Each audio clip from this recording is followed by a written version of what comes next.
Hello, everybody. Welcome back to another episode here on True Confessions, Naija. The confession you're about to hear comes from a message we received from one of our brothers, and the message reads like this. Hello, brothers and sisters. My name is not important, but I want to share with you the story of my life. Perhaps you criticize me, pity me, or just maybe understand what I'm going through. I am a man from Zimbabwe.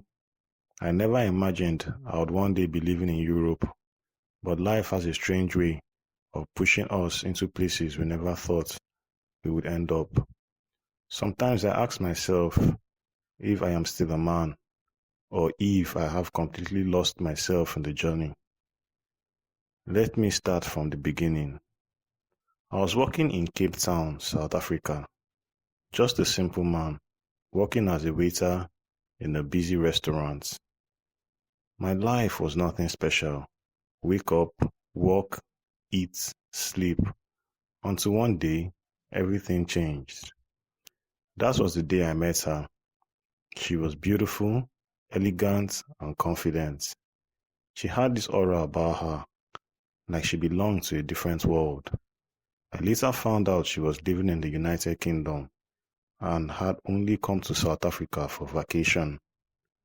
But somehow, that one encounter, her sitting at a corner table, ordering food with a soft smile, changed my destiny. I saw her that day, and we spoke. It was nothing much at first, but there was a spark. Before she left, we exchanged numbers. I thought that would be the end of it. After all, she was from a wealthy family, and I was just a waiter trying to survive. But when she returned to the UK, we kept talking. Every day, every night, our bond grew stronger, until one day I confessed, I love you.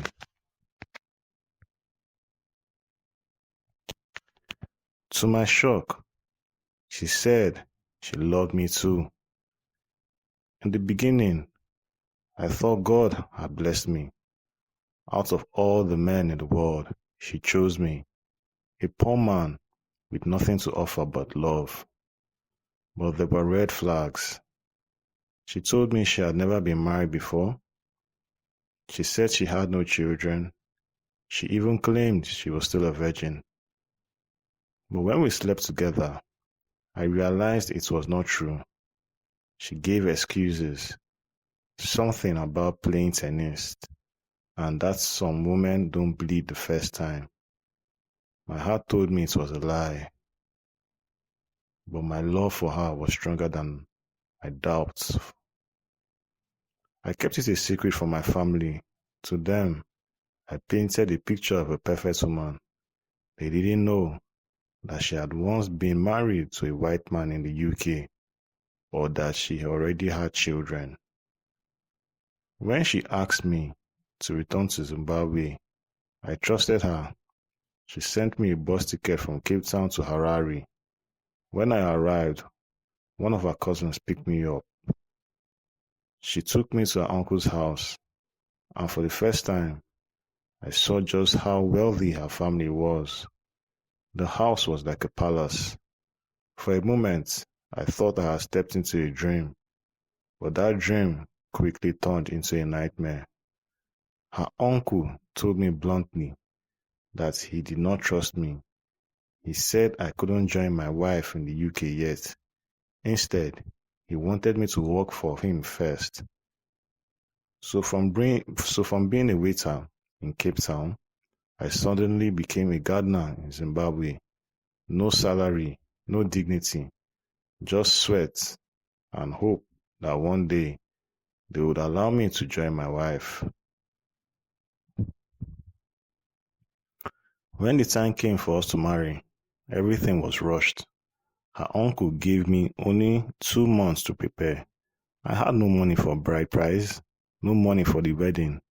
She gave me money in secret and told me to present it to my parents as if it were my own. I swallowed my pride and lied. The wedding itself felt like a performance. We pretended to sign a marriage certificate for the cameras, but in truth, it was someone else's document. When I asked questions, her uncle brushed me off. Later, I found out the truth.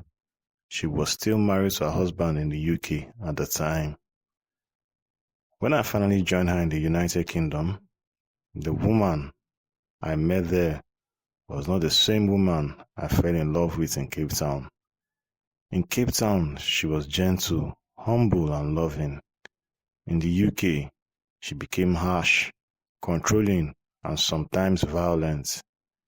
If I asked why her phone was off, she insulted me.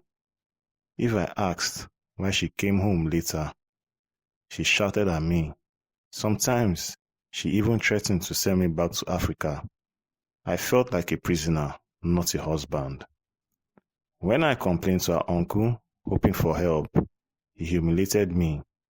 He laughed in my face and asked, "What control do you want over my niece when you have no money?" A man only controls his wife if he can provide for her. Can you provide for her? I had no answer, and then he warned me, "If you fight her again, I will have your visa revoked. You will be deported, and you will never step foot in Europe again." I have only been in the UK for 7 months, but each day feels like 7 years. I am stuck because my visa doesn't allow me to work. She is the one sending money to my parents. She even pays for my little sister's boarding school. My only family, that's my own family, doesn't even care about my pain. They only see the money, the opportunity, the hope of a better life. My wife knows this, and she uses it against me. She tells me, "Without me, you are nothing. The only thing you brought into this marriage is your manhood." And maybe she's right. I came into this marriage with nothing. She paid for the bride price.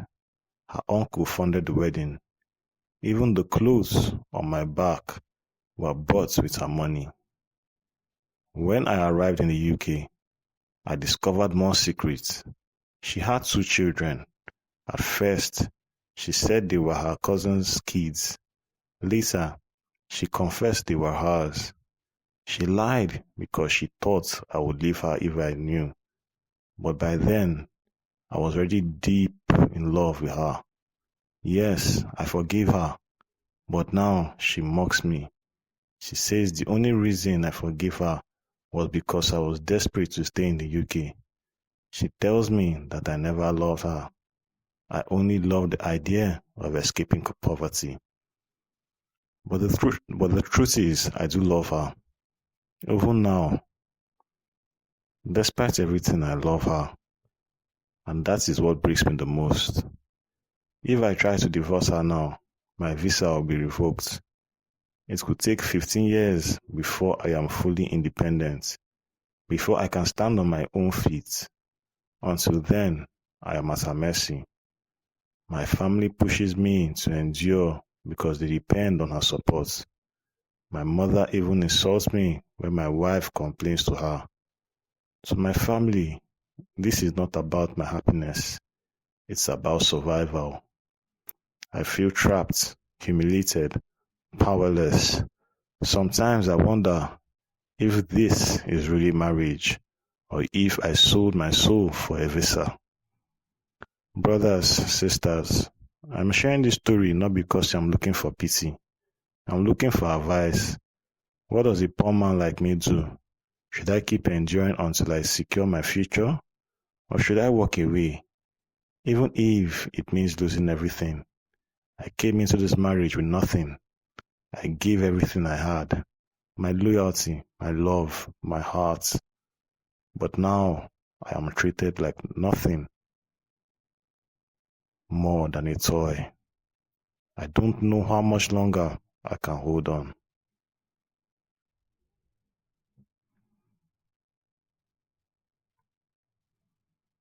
And that, my dear listeners, is my confession. Please let me know your thoughts in the comments. Maybe someone out there has been through what I'm going through. Maybe someone out there has the answer I've been searching for. Until then, I remain a man hanging by a thread, praying for light at the end of this dark tunnel. Dear listeners, right there was a message that was sent to me by one of our brothers. Let us try to talk to him in the comment section. Things they really happen for this our world. Now wow.